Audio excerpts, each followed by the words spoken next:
Hello, Gemini, and welcome to your November forecast. Now, last month, unfortunately, we had little audio problems. It was different software. So hopefully now, this time, it will be loud and clear for you. So we are moving through the month of Scorpio, and this brings your sun into the 6th house, as we can see here. And what does that mean? Well, that means that your energy, your focus this month is going to be picking up on your day-to-day routine, which is all about that house of Virgo, right?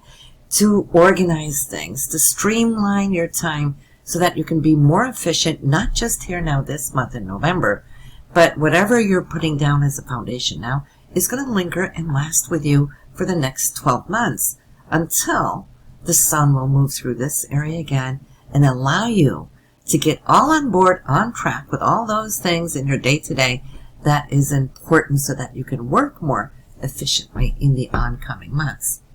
Now, the 6th house is also about health, right? So you might have a little bit more focus on how to eat healthier. You might start up on a new diet. Some of you will jump on keto, which is a really good diet. Others might start signing up to go to the gym, get back in form now after all this lockdown that we've had in 2020, right? We've all put on some COVID weight, right? So for you, I think this month is going to be passionate in that sense because it is that Scorpio energy. It's all or nothing. So when you focus here, trust me, your focus is going to be so dynamic. And that's a good thing, right? Especially when we're resetting something new.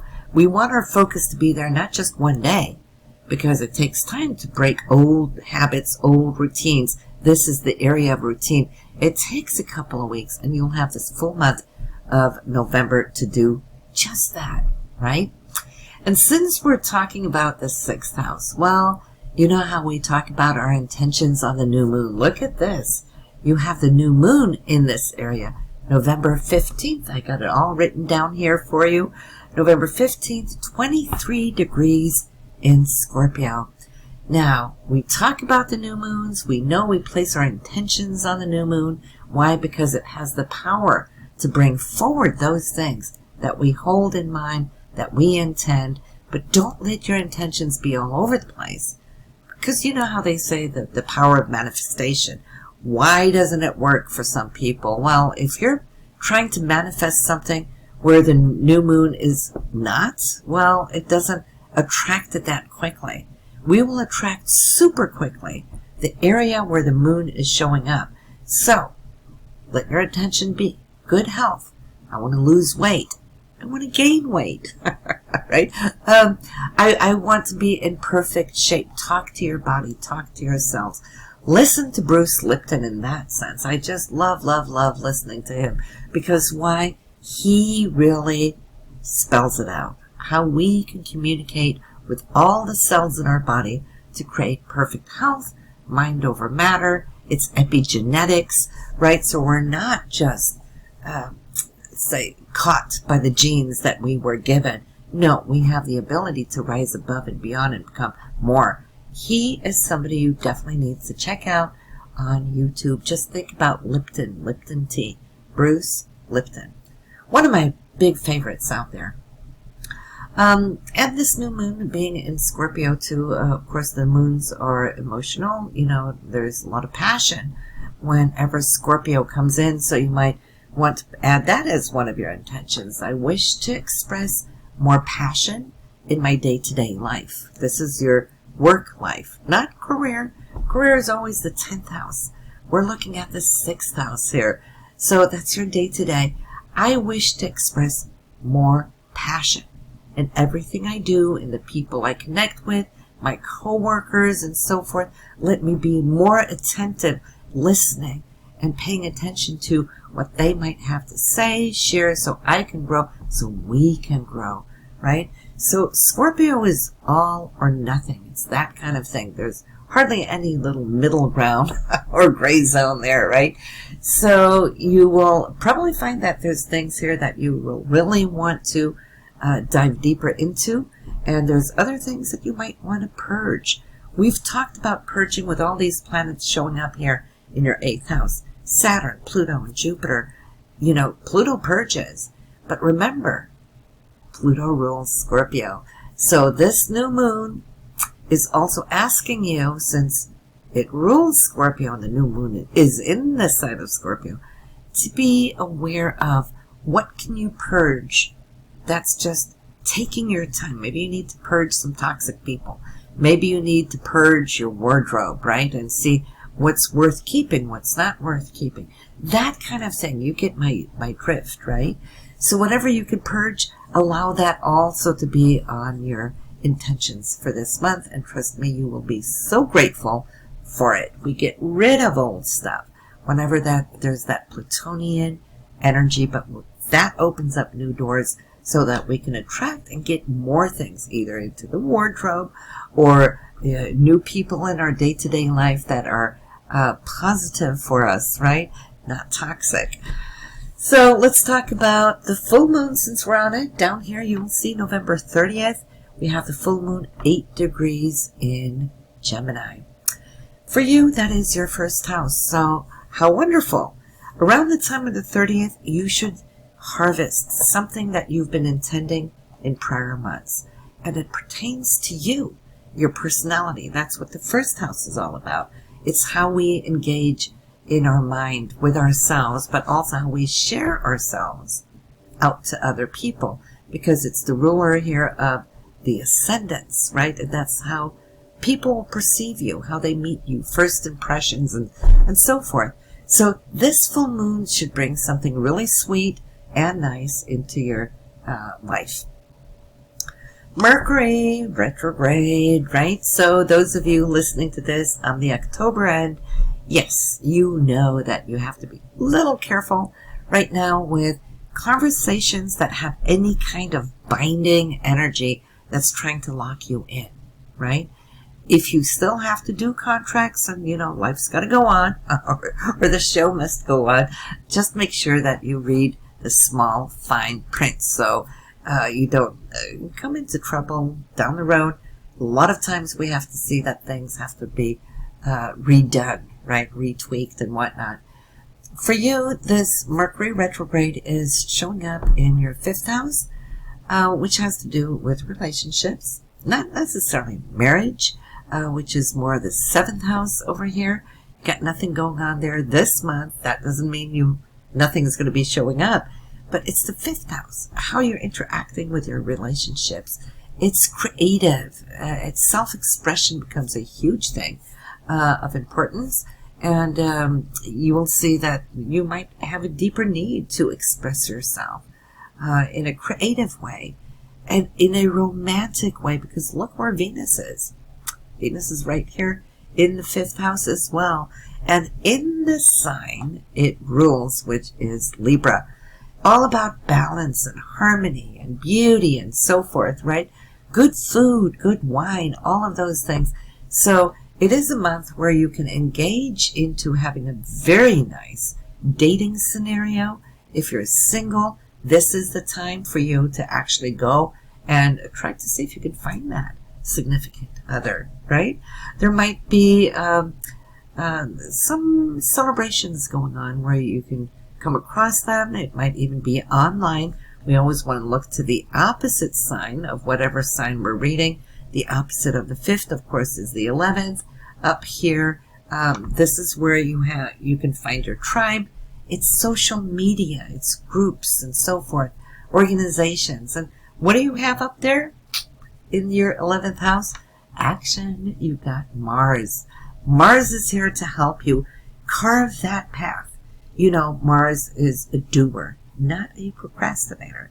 Now, Mars normally runs 6 weeks through a sign, but for you, Gemini, you're having the blessing of having Mars in the social area for 6 months. We're going to be way out in January before it leaves here. And this allows you to be active. Mars rules activity, actions, dynamic forces, right? But it is retrograde. It will be retrograde until November 14th, yes. So we've been having it throughout summer into early autumn. Retrograde slows things down. So if you feel things have been a little like this, that's not the way you roll, is it? You're always an action-oriented type of person, right? So if you've been feeling it's been slow, hey, the good news is it's picking up its energy, put you straight on your track from the 14th onwards this month here of November. Then let's move to Jupiter. We've talked about this. Jupiter, Pluto, Saturn, 8th house, right? So this is where you've been transforming in 2020 in the area of shared resources, whether that is with your partner, whether it is insurance, whether it's saving, mortgages, whatnot, commissions, royalties. All of this has been something of not necessarily a headache, maybe for some of you, yes, because these are big game players, right? And they've been all traveling together here in 2020. So yes, it could have presented itself as a challenge, but what you will come to see in the long run, Gemini, is that the very ones that challenged you this year are going to bring about huge changes for not just the coming months, but for the coming years. Everything you're doing right now is laying a good, solid foundation that you can harvest from for a long time. So I would say pay attention to them. Don't resist them and say, I don't want to do this, I don't want to do that. What we resist persists, for one thing. But secondly, do know that there's never any accidents. There's nothing that happens in vain. Everything that happens is meant to be. These are actually here to help you, to behoove you, to grow your foundation of finances, maybe within investments and so forth, or partnering up with somebody, right? I think what was really difficult was when they were all now also retrograde, slowing things down. But even that was a blessing because it gave you extra additional time to go in and check it out. If it just raced by really quick, you may not have caught that train. So the retrograde served you these last 4 to 5 months more time to think about it, to go do your research and so forth. Now, all three of them are moving forward. They're going to be picking up speed. They're going to be wrapping things up, but you're still here. You're still there. But you can see they're coming into that last third of the sign. So make the most out of it, Gemini. And now is a good time to actually go in with those investments. Well, not as long as Mercury's retrograde. So I take that back. But after November 4th, Mercury will be picking up, moving forward again. Give it a week. Give it 10 days. I always like Mercury to get out of its shadow. But then, if you're thinking of buying or refinancing or whatever it is, that could be a much, much better time for you. Of course, when you listen to your rising sign reading, you will get more of the actions of the month. That's how you're going to be putting out energy out into the public and how they're going to be receiving you. This is your personal reading, your personal chart, what's going on here, what will be coming in. But therefore, I always say, listen to your rising sign reading. See what actions are you going to take out into the public. How are they going to receive you? The planets are the same, but the chart here will be different. They will be showing up in different houses. That's why this is important. And when you listen to your moon sign reading, if you know where your moon is placed at birth, you will see what kind of emotional response this whole month is going to be. Same planets, they'll show up in different houses, and that is where your emotional take will be in the oncoming month. So all three readings are important to listen to for your sake, and I always like to add that in every month for those of you who haven't tried it yet, right? So Saturn, 4 degrees more to go before it is changing signs. It's still with us here in November, but wow, we have a lot of things happening when it moves into your 9th house up here. But you're wrapping up a 2.5-year journey now. And I'd say focus on it. Why? Because it's not coming back for another 28, 29 years.